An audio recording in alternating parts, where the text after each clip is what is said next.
Hello everyone, welcome back to my channel solo traveller. This is Ram friend और मेरे सामने खड़ी है NS400 द सेंसेशन का यूजी मॉडल यानी अपग्रेडेड मॉडल। यहाँ पे काफ़ी कुछ अपग्रेड मिल चुके हैं, जैसे फ्रंट और रियर के जो टायर हैं वो फुली रेडियल आ चुके हैं। अपोलो अल्फा H1 यूज़ कर रहे हैं। फ्रंट में 110 सेगमेंट, पीछे 150 सेगमेंट और पीछे के टायर भी ब्रॉड कर दिए गए हैं। इंजन में भी काफ़ी बड़े चेंज आए हैं। फोर्स पिस्टन यूज़ कर रहे हैं। कैमशाफ्ट टाइम चेंज कर दी गई है। इसके अलावा यहाँ पे जो इंजन है उसकी पावर बढ़ा दी गई है, 43 PS हो गई है। तो ये सारे चेंजेस इंजन में आए हैं। एयर इनटेक भी बढ़ा दिया गया, तभी इतनी ज़्यादा पावर कर रहा है। तो इन सब के बाद देखना एक बार चला के कि भाई राइड में क्वालिटी में क्या डिफरेंस आया। और जो एक चीज़ मिसिंग थी पहले टायर्स के अलावा कि ब्रेक पैड्स जो थे ना वो ऑर्गेनिक थे और बहुत ही एवरेज ब्रेक पैड थी। अभी यहाँ पे सिंटर्ड ब्रेक पैड यूज़ कर रही है कंपनी। प्राइस भी बढ़ा दिया गया है और 1.92 lakh rupees ex showroom price आ गया है। तो लेट नहीं करते, राइड रिव्यू की तरफ ले चलते हो, चला के देखते हैं कि इन सारे अपग्रेड के बाद चलाने में क्या मज़ा आ रहा है। तो हेलमेट बंद, स्टार्ट करते हैं।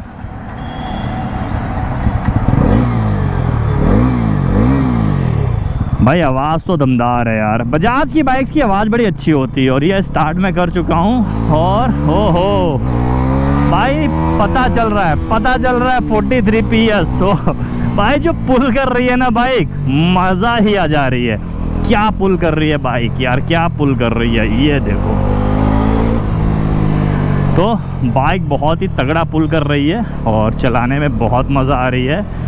एक बार ब्रेक भी देख लेते हैं। देखो एजिलिटी तो अच्छी थी। ओफो भाई क्या मतलब क्या क्रिस्प ब्रेक है यार, मज़ा ही आ गया। भाई ब्रेक बहुत तगड़े हो गए हैं। सेंटर्ड ब्रेक पैड्स जो हैं अपना काम कर रहे हैं और ब्रेक बाइट आप देख लो, ये देखो भाई कितना स्मूथ रुक रही है बाइक और क्या ब्रेक बाइट मिल रही है। पहले की जो ब्रेक बाइट थी वो बहुत ही ज़्यादा लूज़ थी और ये नहीं कह सकते कि एकदम ही वर्स्ट थी, बट हाँ जब एकदम सडन आपको ब्रेक लगाने होते थे ना तो आपको पता चलता था भाई कि वो मज़ा नहीं आ रही है। बट अभी क्या है ना, इसकी परफॉर्मेंस को इसकी ब्रेक बाइट जो है वो अब मैच कर रही है। पहले क्या था कि भाई 40 PS थी, अब तो पावर भी बढ़ा दी गई है, 43 PS हो गई है। बाकी जो चीज़ें चेंज नहीं हुई हैं, राइडिंग पोस्चर चेंज नहीं हुआ है, बाइक का वेट चेंज नहीं हुआ है, कंफर्ट चेंज नहीं हुआ है, हैंडलिंग जो थी, जो एजिलिटी थी बाइक के अंदर वो चेंज नहीं हुई है। ये वाली सारी चीज़ें ऑलरेडी टॉप नॉच थी। हैंडल करने में ये बाइक अभी भी बोलूँगा one of the best naked street fighter है, क्योंकि NS सीरीज़ है भाई। NS सीरीज़ की जो मतलब ओवरऑल जो स्ट्रक्चर है, जो वेट डिस्ट्रीब्यूशन है, जो हैंडलिंग है, वो सारी चीज़ें तो already one of the best bike में से एक है ये। अगर मैं कंफर्ट और हैंडलिंग की बात करूँ, और कंफर्ट तो मुझे इसका बहुत ज़्यादा पसंद है। पुरानी वाली NS मेरे पास है ऑलरेडी और उससे मैंने काफ़ी लंबी टूर किए हुए हैं। इवन मैंने 24 आवर्स में, 24 तो नहीं बोल सकते, 36 आवर में मैंने 1600 किलोमीटर भी उससे किया हुआ था। लखनऊ से निकला था, नोएडा गुड़गांव घूमते हुए शूट करते हुए वापस लखनऊ आ गया था 36 आवर में और मुझे कोई प्रॉब्लम नहीं हुई। तो वो सारी चीज़ें हैं। देख ले ज़रा, बारिश हो रही है, एक बार साफ़ कर दें। हाँ, तो मज़ा तो आती है इसको चलाने में, बट अब इसको और ज़्यादा रिफाइंड कर दिया गया। और सबसे बड़ी जो प्रॉब्लम इसके अंदर थी, ग्रिप और ब्रेक। तो भाई टायर लगा दिए गए हैं H1 अल्फ़ा अपोलो के। तो अपोलो अल्फ़ा H1 आपको अगर पता होगा कि भाई जिस प्राइस में आते हैं उस प्राइस में उनसे बेटर टायर मुझे नहीं लगता अभी इस टाइम पे कोई है। MRF के भी आते हैं, वो भी अच्छे हैं, बट अपोलो के यार जो मतलब सॉफ्ट कंपाउंड है ना, बहुत अच्छी ग्रिप प्रोवाइड कराते हैं। और सेम चीज़ जो ब्रेक पैड्स थे ऑर्गेनिक थे उसको चेंज कर दिया गया है और सिंथेटिक ब्रेक पैड्स जो हैं, सिंटर्ड ब्रेक पैड जो हैं वो यूज़ कर रहे हैं। तो भाई और ज़्यादा बाइट जो है इसकी मज़ेदार हो गई है। तो चलाने में मज़ा आ रही है, वो कॉन्फिडेंस आ रहा है। देखो अभी मैं बारिश में चला रहा हूँ, जितना कॉन्फिडेंस मैं बारिश में हूँ उतना कॉन्फिडेंस मैं अपनी पुरानी वाली जो NS400 थी उसके साथ में सूखे ड्राई सरफेस पे नहीं होता था। तो ये एक बहुत बड़ी चीज़ है कि अब आपकी सेफ्टी का भी उतना ही ध्यान रखा गया है। सिर्फ पावर का नहीं कि भाई यहाँ सस्ते में बहुत महंगी बाइक दे दी, पावर के साथ साथ आपकी सेफ्टी से भी अब कॉम्प्रोमाइज़ नहीं किया जा रहा है। अच्छे टायर्स आपको मिल रहे हैं, अच्छे ब्रेक पैड्स आपको मिल रहे हैं। तो ये चीज़ बढ़िया है। और बाकी आ गया देखो यहाँ पे थोड़ी बूंदे। हाँ ठीक है, चलाने में तो मज़ा आ रही है। हैंडलिंग टॉप नॉच ऑलरेडी थी। सस्पेंशन जैसे पहले काम कर रहे थे वैसे अभी भी काम कर रहे हैं। तो वो सारी चीज़ों में ऐसा कोई चेंज नहीं आया है। और यार इस बाइक को रोड पे भगा के जो फील आता है ना, अभी इसके देखो 43 PS कर दिया गया है, तो 0 to 60 कितने सेकंड में जाती है? 2.7 सेकंड में।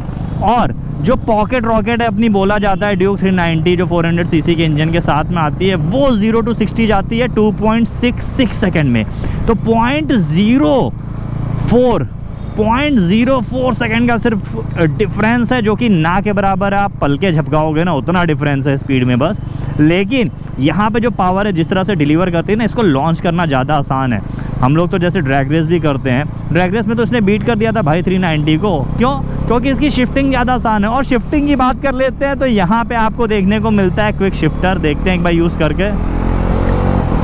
ओहो, क्विक शिफ्टर बहुत तगड़ा काम कर रहा है भाई। और मैं आपको बता दूं कि बजाज ने स्पेशली बोश कंपनी है, बोश कंपनी के साथ मिलके ये क्विक शिफ्टर डेवलप किया, जिसको क्विक शिफ्टर नहीं स्पोर्ट्स शिफ्टर बोलते हैं। क्यों? क्योंकि भाई यहाँ पे कोई सेंसर वेंसर नहीं है, इसीलिए इतने सस्ते में दे पा रही है बजाज। सिर्फ सॉफ्टवेयर अपडेट से ये क्विक शिफ्टर आपकी बाइक में आ जाएगा। मतलब सारी बाइक्स में नहीं, जो आपकी अपग्रेडेड NS 400 है जिसमें 43 PS पावर है, अगर वो आपने ली और अभी तक इसमें क्विक शिफ्टर काम नहीं कर रहा है, तो आप सर्विस सेंटर पे जाइए, बोलिए कि भाई क्विक शिफ्टर इसका काम नहीं कर रहा, एक सॉफ्टवेयर अपडेट डालेंगे और आपकी बाइक में बाई डायरेक्शनल यानी कि अप डाउन दोनों करने वाला क्विक शिफ्टर आ जाएगा, जो कि बहुत ही बटर स्मूथ काम कर रहा है। तो अब मैं देख लेता हूँ कहाँ आ गया हूँ मैं।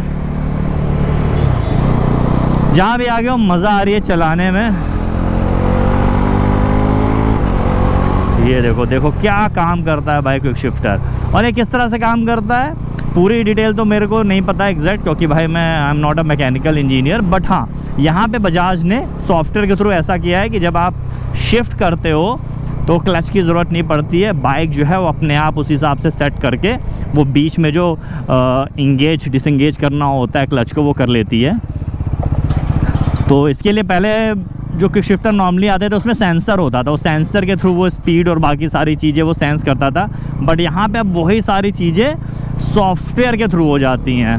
तो सस्ते में अच्छी सामान आपको मिल रहा है मेरे ख्याल से। अब शायद बजाज माइट भी ये जो टेक्नोलॉजी है, जैसे उनकी i3 टेक्नोलॉजी थी ना, मतलब स्पार्क प्लग 3 यूज़ करते थे, DTSI टेक्नोलॉजी सॉरी, तो उसी तरह शायद ये टेक्नोलॉजी भी वो लोग पेटेंट करा लें।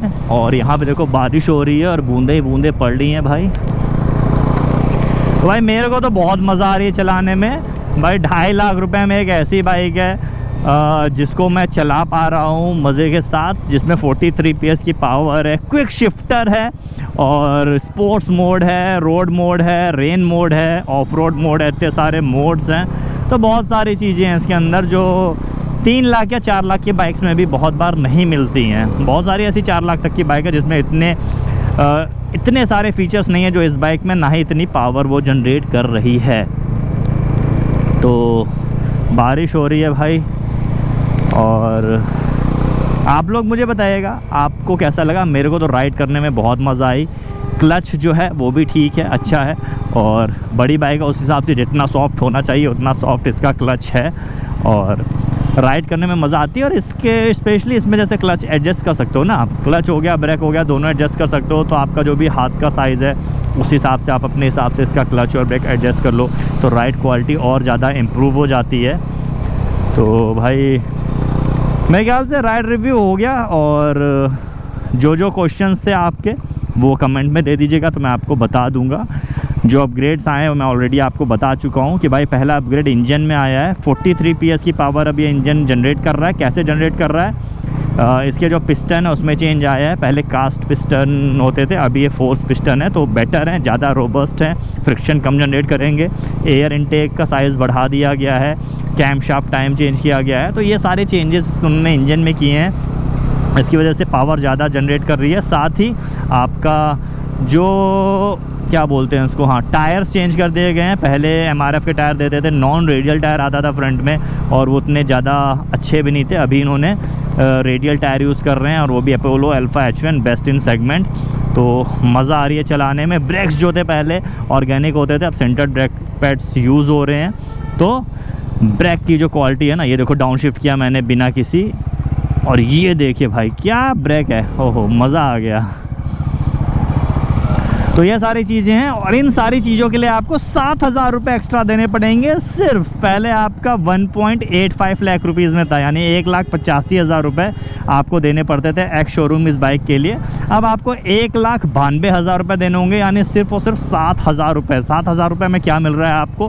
बाई डायरेक्शनल क्विक शिफ्टर मिल रहा है और अपोलो अल्फ़ा H1 टायर मिल रहे हैं, 3 PS ज़्यादा पावर मिल रहे हैं, सिंटर्ड ब्रेक पैड मिल रहे हैं। ये सारे अपग्रेड आप कराने जाओगे मार्केट में ना, तो मुझे लगता है कुछ नहीं तो 25 से 30,000 रुपये आपके लगने ही लगने हैं।